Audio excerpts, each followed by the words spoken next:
www.gouelmasqué.fr.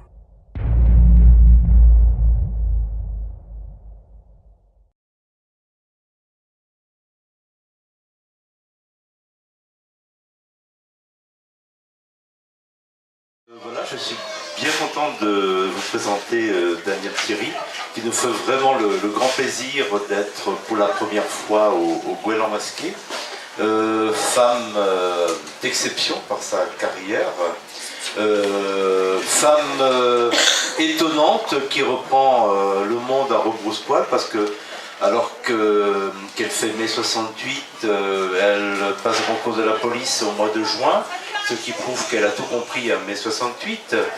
Et la suite de la carrière sera basée sur les mêmes perspectives absolument étonnantes jusqu'à finir donc commissaire divisionnaire. Et surtout, quand elle rentre dans l'écriture, je crois que dans un premier temps, tu réussis même à dépoussiérer le feuilleton télévisé style Navarro.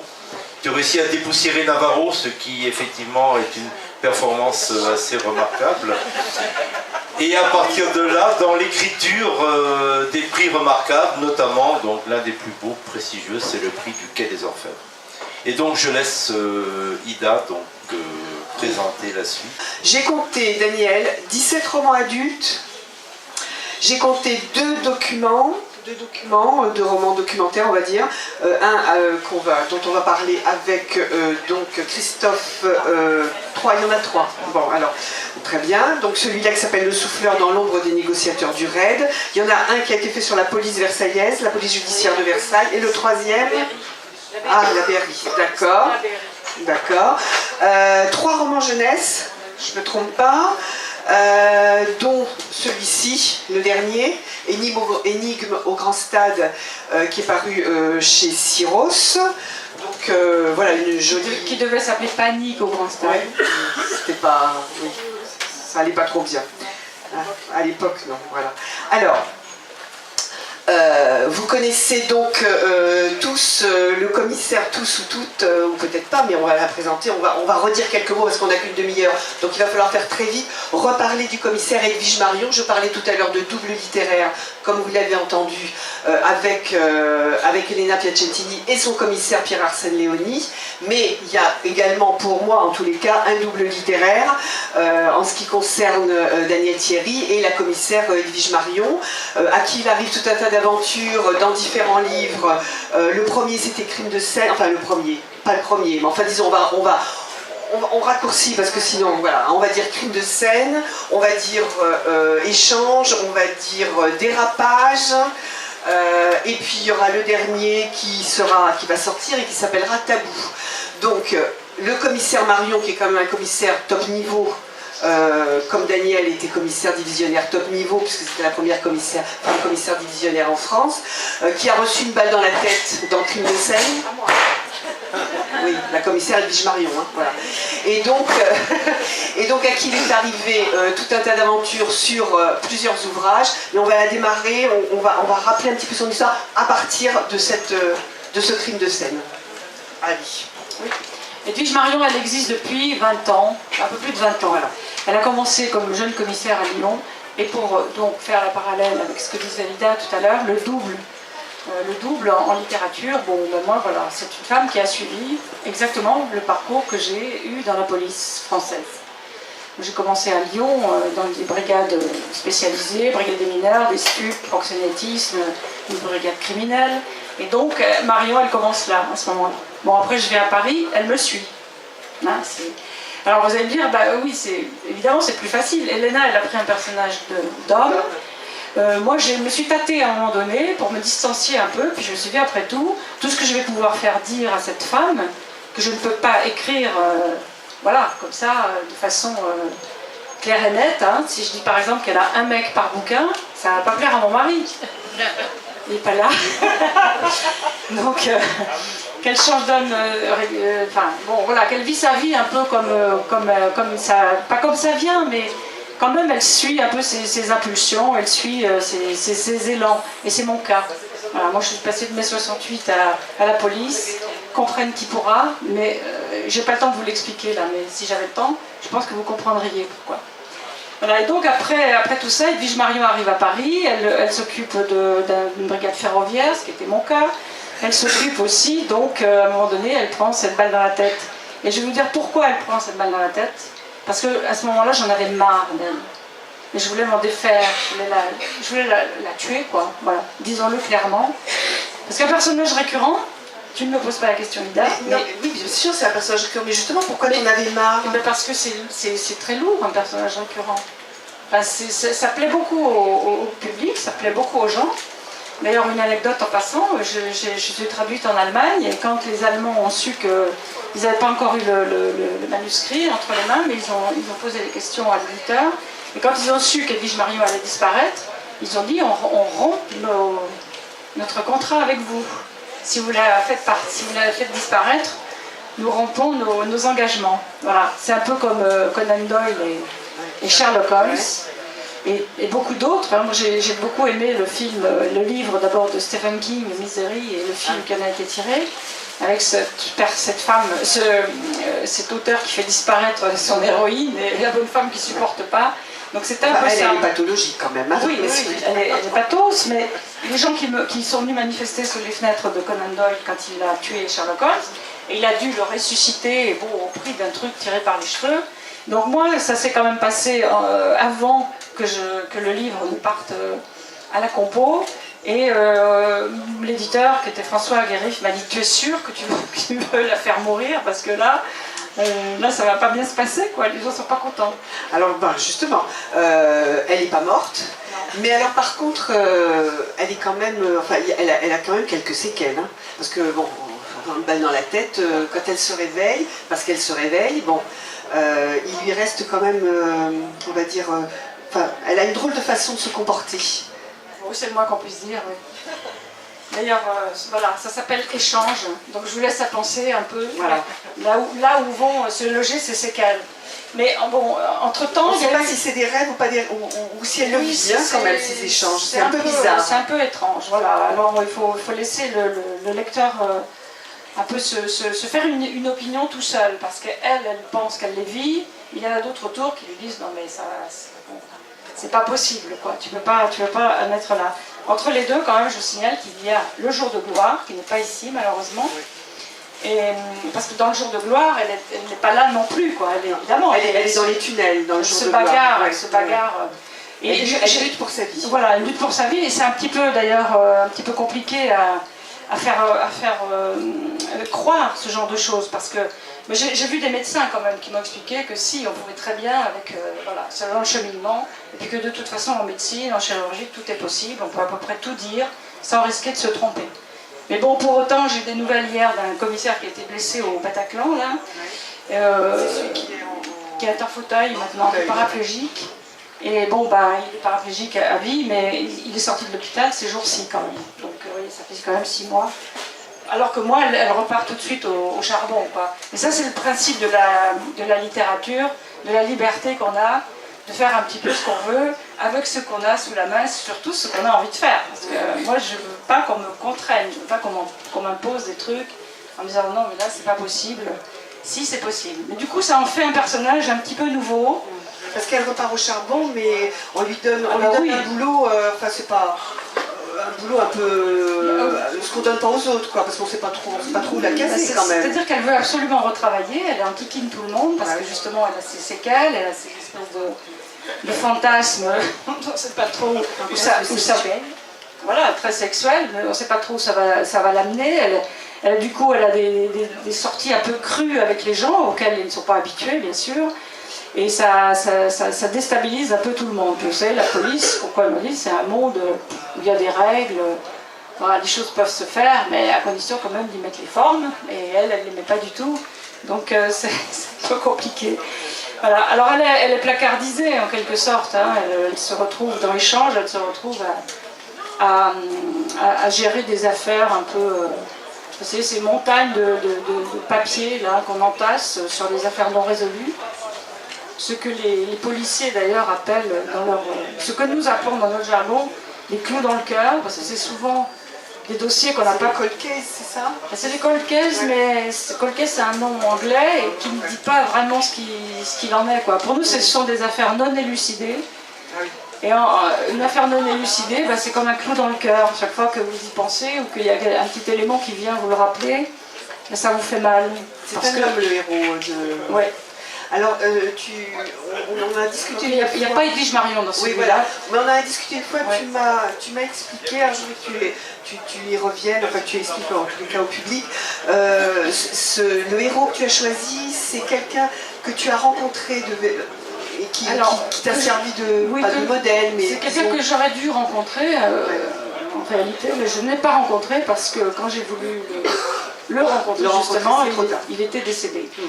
Et c'est à l'époque où j'écris le livre dont on a parlé, que tu as cité à l'instant, tout à l'heure, Ida, sur la police judiciaire de Versailles. Donc j'ai passé plusieurs mois avec mes collègues de Versailles à exhumer des dossiers, à exhumer des affaires pour retracer l'histoire de leur brigade criminelle. Parce qu'on parle beaucoup de celle de Paris, on parle beaucoup du 36, et puis les autres ont tendance à rester un peu dans l'ombre, alors que Versailles est quand même un service, une grande direction de PJ, qui a traité des affaires très importantes, que le 36 d'ailleurs s'est attribué, hein, parce que l'affaire Landru, c'est une affaire de Versailles, c'est pas du tout une affaire du 36. On voit comme elle est tellement étonnante et prestigieuse, bon, ils ont tendance un peu à prendre les trucs à leur compte. Donc pour restituer les Versaillais dans leur légitimité, on avait fait ce livre à deux avec un de mes collègues. Et puis, moi, je retrouvais toujours, souvent dans les dossiers, je retrouvais toujours le même type, un commandant. Et quand j'en parlais, on me disait, ah oulala, alors lui, c'était vraiment il supportait pas un dossier pas clos, quoi, non achevé, il supportait pas. Donc il allait voir le patron souvent pour lui demander, pas trop donnez-moi cette affaire, moi je vais la sortir, et il la sortait. C'est ça le plus intéressant dans son cas. Donc il mettait le temps qu'il fallait, des fois ça lui prenait 10 ans. Et ce personnage, je l'ai trouvé fascinant. Voilà, les gars en parlaient comme d'un espèce de type un peu bougon, pas très sympa. Mais voilà, il voulait absolument toujours tout régler. Et donc je me suis dit, bah tiens, finalement, je ferais bien un livre avec lui comme personnage principal. Je pense que ça doit être intéressant. Puis il va certainement avoir des tas de trucs à me raconter. Et puis voilà, et ben, quand j'ai dit est-ce que je peux le voir, on m'a dit c'est trop tard, il était décédé quelques mois auparavant. Comme le héros là d'un cancer, enfin bon, peu importe, c'est un gros fumeur. Et donc voilà, et ça m'a donné double raison, double motivation pour écrire ce bouquin. Et qu'il n'y a pas Edwige Marion, parce que quand on concourt pour le prix du Quai des Orfèvres, c'est un prix qui n'est pas donné comme les autres sur un livre déjà publié. Il est délivré à un manuscrit, en fait, à un numéro. Nous ne sommes pas identifiés, l'auteur n'est pas identifié. L'éditeur, c'est toujours Fayard, donc il n'y a pas de confusion possible. Il n'y a pas de lutte d'influence. Et nous sommes donc anonymes, et pour conserver et garantir cet anonymat, il faut qu'il n'y ait pas un seul élément qui puisse faire identifier la personne, l'auteur. Et comme je suis quand même assez connue dans la maison depuis le temps, si j'avais mis Edwige Marion, ben, ça m'aurait fait identifier. D'ailleurs, je me souviens que tu m'avais dit que quand on avait découvert que c'était la fameuse commissaire Danielle Thierry, les bras leur en sont tombés quand même. Hein. Ouais, content, pas content, ça c'est quoi ça? Ah, c'était très mitigé. Mais vous savez, en plus, j'ai quand même passé 38 ans dans cette boîte, et je sais qu'on vous aime autant qu'on vous déteste. Hein. Vous avez autant d'amis que d'ennemis, et que ceux qui vous font les sourires par devant ne sont pas toujours les plus sincères. Donc je savais aussi que ça aurait pu être très contre-productif que l'on sache que c'était moi. Et ce qui est très drôle d'ailleurs, c'est que le jour où on a fait une petite fête pour la sortie du livre sur la PJ de Versailles, et un des deux secrétaires du prix du Quai des Orfèvres est un ancien patron de la PJ de Versailles, justement. C'était le plus grand des hasards d'ailleurs, ça se trouve comme ça. Et il était là à cette soirée, et je voyais qu'il allait voir tout le monde à tour de rôle comme ça. Et il vient vers moi, il fait « Oh, ça m'agace, ça m'énerve. » J'ai dit « Qu'est-ce qui se passe ?» Il me dit « J'ai reçu un manuscrit pour le prix, je suis sûre que c'est quelqu'un d'ici qui l'a écrit. » Ah bon? J'ai dit « Comment ça? » Il me dit « Oui, non, forcément c'est un flic, mais je suis sûre que c'est quelqu'un de Versailles, parce que il y a tellement de choses sur Versailles, c'est pas possible autrement. » je ne dis rien. Et le jour de la réunion du jury, deuxième épisode, je me trouve à côté de Claude Cancès, que vous connaissez sans doute, qui est un ancien de la maison, qui écrit aussi des choses très intéressantes sur la police, qui fait partie du jury. Et on était dans l'assemblée générale d'une association, on était côte à côte. Puis il me dit, ah, ce soir, tiens, j'ai le dîner du prix. Il me dit, mais comment ça se fait que tu n'as jamais présenté de manuscrit, toi? Oh, moi, je dis, tu sais, moi, j'ai pas le temps, hein, j'ai d'autres choses à faire. Et puis, bref, je tortille comme ça, je m'en sors par une pirouette. Et je lui dis, alors, c'est ce soir? Il me dit, oui, c'est ce soir que ça se décide. De toute façon, pour moi, il n'y a pas photo. Hein. Il y en a un qui, vraiment... et par superstition, j'ai pas osé lui demander plus, lui poser d'autres questions, lui dire par exemple, et ça parle de quoi? Parce que s'il me dit, ça se passe à Perpignan, et voilà. Donc j'ai gardé mes illusions, 24 heures de plus. Et donc quand ils ont délibéré, paraît-il qu'ils ont tous dit, ah ça, c'est celui qui l'a écrit, c'est un flic, et c'est un homme, comme quoi. Avant qu'on parle de ce bouquin, parce qu'on a le temps, voilà, je voudrais pour ceux qui ont des enfants, en tous les cas des jeunes enfants et des petits ados, voilà, des jeunes ados, qu'on parle de ce fameux énigme au Grand Stade paru chez Syros, qui devait être donc Panique au Grand Stade, comme Daniel vous l'a indiqué tout à l'heure, mais bon, voilà, pour des raisons que chacun comprendra, on a remplacé donc Panique par énigme. Voilà. Alors, il faudrait que tu nous en parles quelques mots avant qu'on parle du souffleur. Oui. Alors, la collection Syros, j'ai créé des personnages qui sont des jumeaux, un garçon et une fille. Alors, ils grandissent aussi, hein, parce que moi, je ne veux pas me figer. Je ne suis pas comme San Antonio qui prend jamais une ride, ou De Villiers avec son SAS, là, toujours vaillant après 40 ans de bons et loyaux service. Donc ils grandissent et chaque fois on les amène dans un milieu différent parce que leurs parents sont des intérimaires. Voilà, le père s'occupe de sécurité et ils vivent dans des domaines, dans des lieux variés. La première fois c'était dans un musée, la deuxième dans un théâtre et là c'est au stade. Donc c'est le Grand Stade. Je me suis appuyée beaucoup sur les informations que m'ont livrées certains de mes collègues quant à l'organisation, un petit peu de la sécurité. Mais ce n'est pas le thème du livre hein, quand même. Ça crée le décor, mais le livre c'est quand même vraiment pour un petit jeune homme qui a 14 ans et voilà, le préambule c'est vis tes rêves et ne te laisse pas imposer tes rêves par quelqu'un d'autre. Voilà. Lui il aime jouer au foot mais il aime jouer, il ne veut pas être footballeur professionnel, on veut absolument l'amener dans ce truc là et lui ça ne l'intéresse pas, il n'a pas de solution, il fait une connerie et donc les deux jumeaux vont venir à la rescousse et lui permettre de faire ce qu'il a envie de faire. À savoir s'occuper de grands fauves et notamment de lions. Voilà. Et le titre d'ailleurs c'était pas du tout ça, c'était Léon en cage, parce que la cage du foot, et il y avait les cages du cirque. Mais ils n'ont pas voulu ce titre, donc ça s'est transformé en énigme du Grand Stade. Et ce sont des jeunes, les deux enfants, ils sont ados maintenant, ils ont 14 ans aussi, qui mènent l'enquête et qui prennent des risques bien sûr, parce que les jeunes, hein, quand vous allez discuter avec eux, ils disent « Bon, mais il y a du sang dans tes livres? Il y a des morts ?» Non. Oh, bah alors, c'est pas intéressant. Bon, voilà. Parce que comme les mêmes questions, toujours, quand je leur parle, la première question c'est « Est-ce que tu as une arme? Et est-ce que tu as déjà tué quelqu'un ?» Ça, c'est... Voilà. Alors on va parler du Souffleur, oui. Qui est un livre, plutôt un livre documentaire. Oui. Voilà. Oui, c'est un témoignage. Un témoignage, voilà, écrit donc avec Christophe Baroche, qui est psychologue. Oui, hein, psychologue clinicien, voilà, de formation. Voilà. Donc, qui relate son expérience lors des prises d'otages. C'est-à-dire que, si j'ai bien compris, ce n'est pas lui qui négocie, mais c'est lui qui donne les éléments aux négociateurs pour pouvoir donc entamer les négociations avec le preneur d'otages. Ouais. Donc c'est le livre qui relate ces expériences. Alors ça relate surtout les débuts, à la fois l'histoire de la négociation de crise, parce que c'est une histoire très intéressante, on la connaît mal. Aujourd'hui, on revient dessus un peu en disant, bon, avec des gens qui vont faire ce qu'on a vu au Bataclan ou ailleurs, comment négocier. Il y a eu une tentative quand même de négociation. Elle n'a pas été très longue, elle n'est pas allée très loin. Mais en général, c'est quand même une pratique et maintenant une doctrine qui est imposée, et s'impose à tout le monde, et qui permet justement de sortir des crises sans faire trop de dégâts. Bon. Alors vous me direz que quand les types tirent d'abord, on peut difficilement s'orienter vers la négociation, on n'a pas le temps.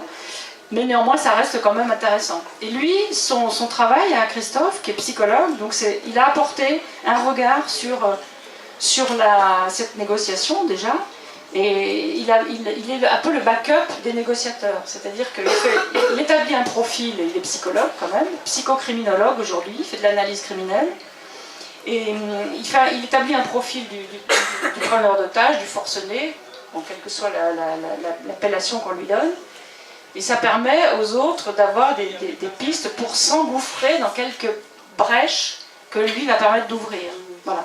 Par exemple, quand on évoque l'affaire Mera dans cette histoire, et quand il explique l'affaire Mera, il dit on ne pouvait pas s'en sortir avec la négociation, et il explique pourquoi. Voilà. Il donne quelques clés qui lui permettent de montrer que voilà, on ne pouvait pas sortir autrement que de la façon dont on est sorti.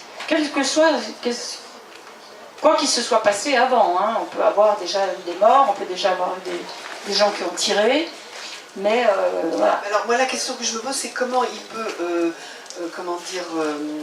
mettre en exergue comme ça un profil. Il faut quand même qu'il discute avec le... Mais c'est le négociateur qui parle avec la personne. Mais lui, ce qu'il va faire, c'est un travail... Il analyse les réponses, il analyse voilà. Déjà, avant d'arriver, il se fait déjà communiquer tout un tas de choses sur... Il décrypte un petit peu l'histoire, on va dire. Il faut qu'il sache, qu'il connaisse l'histoire de la personne. Il essaie de comprendre aussi, parce qu'à travers des échecs, ses premiers échecs, les premières affaires qui ont été des échecs, ça lui a permis aussi, c'est comme une jurisprudence qu'il a conçue autour de ça, et ça lui permet de se rendre compte de ce qui justement n'a pas marché, et de pourquoi ça n'a pas marché. Alors quelquefois les affaires se résolvent bien, il y a une intervention qui permet de sortir de la crise, il n'y a pas forcément des quantités de morts, mais enfin la plupart du temps, c'est souvent des situations qui perdurent dans le temps, qui pourrissent et qui finissent par mal se terminer. Donc lui, il a déjà, avant toute chose, un certain nombre d'informations et surtout ce qu'il veut savoir, ce qu'il veut comprendre, c'est ce qui a amené la personne à l'endroit où elle est. Bon, parce qu'il y a toujours quelque chose qui fait que... Et chaque cas, à partir de là, il a tiré des grandes lignes, hein, forcément. Chaque cas est unique, mais les situations sont répétitives. C'est contradictoire peut-être, mais quand on lit son livre et quand on lit ce qu'il en ressort, on comprend que chaque individu est tout seul, mais finalement on reproduit quand même souvent, les mêmes causes produisent parfois les mêmes effets, et on arrive à se conduire, à se comporter à peu près de la même façon dans des circonstances identiques. Tu m'expliquais qu'il y a une méthode qui a été mise au point aux États-Unis, mais que la France qui est toujours très... on sait tout en France, mais en fait on sait rien. On est assez arrogant. Oui. En fait, en France, il y a eu beaucoup de retard sur cette question. Mais c'est-à-dire que, en France, on a connu des affaires très, très importantes, mais on a pris le train un petit peu en marche. Voilà. Ouais. Parce qu'on disait, en France, on s'est négocié, hein, les mecs comme Broussard... Ils allaient discuter avec Messrine, ils allaient discuter, salaud, tu vas te rendre, tu vas voir, je vais te faire la peau. Oui, ça se passait comme ça, parce que c'était de flics à voyous, et là, ce sont des choses qu'on connaît. Sauf que les gens avec qui le RAID doit négocier, ce ne sont pas forcément, c'est même rarement, voire jamais ce profil. Quand vous avez un mec comme Human Bomb, par exemple, qui entre dans une école maternelle, qui prend une classe en otage avec une ceinture d'explosifs, comment on va sortir de ça? Bon, à l'époque, en France, on ne sait pas négocier, on ne le fait pas. Enfin, on n'a pas appris. L'histoire de la négociation, elle commence avec Munich, les Jeux Olympiques de 72. Et cette tuerie, donc la délégation israélienne qui est complètement décimée par les gens les Palestiniens, de Septembre Noir. Et les Allemands ne savaient pas faire. Alors à cette époque, on ne sait pas intervenir, on n'a pas de groupe d'intervention, nulle part, hein, même aux États-Unis, on ne sait pas faire ça. Et moi, je me souviens d'avoir lu des dossiers, ou même moi d'avoir participé à des affaires, bien enfin, dans cette époque-là, où on partait comme ça, à la fleur au fusil. Hein. On avait un preneur d'otage, on avait un type qui nous tirait dessus, on n'avait même pas de gilet pare-balles. On arrivait comme ça, et puis on nous disait... Allez, rends-toi. On essayait de s'en sortir comme on pouvait. Bon. Donc après Munich, les États quand même se disent il faut des groupes d'intervention spécialisés. Il faut que ce soit des gens qui soient prévus pour ça. Donc on crée en France, les groupes d'intervention de la police nationale, le GIPN. Et l'année suivante, le GIGN, parce que les gendarmes ne veulent pas être en reste, évidemment. Et donc il se crée le GIGN. Mais le RAID, c'est quand même 1985. Mais c'est pas tout de suite. Hein. Et puis, entre-temps, ben, on fait rien. Les Américains subissent des affaires énormes, comme la prise d'otage à la prison d'Attica, qui fait je ne sais combien de morts. Ce sont des journalistes qui arrivent comme ça, qui négocient, ou les avocats, enfin, qui discutent avec les types qui sont retranchés dans la prison. Enfin, on fait n'importe quoi. Il y a donc un Américain qui dit un jour à ces mecs, il faut sortir de ça, il faut trouver une méthode pour sortir des crises sans casse. Voilà, ça c'était la commande. Alors tout le monde s'y met, les Américains bien sûr, le NYPD pour commencer, ensuite le FBI, après les Sud-Africains, après plein de gens, les Anglais, enfin Scotland Yard, les Israéliens qui pourtant sont plutôt favorables à l'intervention pure et dure. Bon, ils s'y mettent aussi, mais nous en France, on ne fait quand même ça qu'au début des années 2000. Hein. On commence à introduire vraiment la négociation comme pratique et comme la mettre en place. Donc vous imaginez ce psychologue qui veut forcer la porte depuis longtemps du RAID et qui n'y arrive pas. Hein, la première fois, il arrive quand même à être embauché 1 jour par semaine. Voilà. Et puis ensuite, il est resté 16 ans. Et donc tout ce qui existe aujourd'hui, bah, c'est lui qui l'a conçu, pas tout seul bien sûr, mais il est allé se former, il est allé aux États-Unis, il est allé en Afrique du Sud. Et il est allé. Après, on a transmis notre savoir, parce qu'une fois qu'on sait faire les choses, après on va partout et on dit voilà, venez, vous allez voir ce que vous allez voir, on va vous montrer ce qu'on sait faire. Et ça, c'est très fort. Voilà. Mais donc aujourd'hui, il ne viendrait à l'idée de personne de remettre ça en question, malgré et en dépit de ce à quoi on assiste avec ces événements extrémistes, jusqu'au boutiste, et qui ne laissent pas de place pour la discussion. C'est ce que Christophe dit quand dans l'affaire Mera, il dit « Je savais que ce type ne se rendrait pas, parce que chaque fois qu'il finissait une phrase, il disait « Inch'Allah ». Voilà. Et donc... enfin, il était quand même surveillé pendant 1 an. Oui, non, mais je ne parle pas d'avant, monsieur. Là. D'accord. Je peux pas... Vous étiez oui. en relation avec moi. Oui, bien sûr. La première personne d'ailleurs avec laquelle, c'est très bien expliqué, c'était la personne, l'officier traitant, avec qui il était en contact. Bon. Alors après qu'on ait fait des conneries, là, oui, certainement. Mais moi je parlais surtout de la gestion de la crise, quoi, en elle-même. Voilà, parce que sinon ça nous amène trop loin. Alors, comme il faut qu'on termine, qu'on a encore 1 minute quand même, on va revenir très rapidement pour une question peut-être. Je voudrais surtout que tu nous dises, enfin, je ne sais pas que je veux empêcher les gens de poser des questions, mais il va y avoir un autre livre qui va sortir, oui. Hein, avec Edwige Marion, le commissaire Edwige Marion, donc, qui est sous presse. Et ça y est, il est... Enfin, voilà, il va arriver. Alors, oui, septembre. Il se passe quoi là dans ce prochain livre? Alors il se passe que Edwige Marion va bien, je vous rassure. Cette fois elle est complètement remise. Alors elle est remise, il n'y a plus de dérapage. Non, elle n'a plus de séquelles. Elle a aussi récupéré sa fille adoptive, parce qu'il faut dire que dans Dérapage. Oui, c'est dans Dérapage, voilà. Oui. Dans Dérapage, il y a une histoire de manipulation génétique, enfin, bon, que vous découvrez, qui est très intéressante, parce que vous voyez, manipulation génétique, on n'est pas loin. On parlait de double littéraire tout à l'heure. Elena vous a parlé de comment dire, de trafic, pas du trafic, mais de l'industrie pharmaceutique et de tout ce qu'on ne sait pas. Enfin, vous voyez, donc on est vraiment un peu dans les mêmes sujets traités de façon différente, mais on est quand même un peu dans la même optique. Donc là, dans le dernier, donc, dans le dernier, Marion, non seulement elle va bien, mais elle a pris du galon. Elle est devenue directrice d'un office qui s'appelle l'OCRVP, l'Office central pour la répression des violences faites aux personnes. C'est une unité centrale de la police judiciaire, la direction de la PJ, qui traite des très gros dossiers.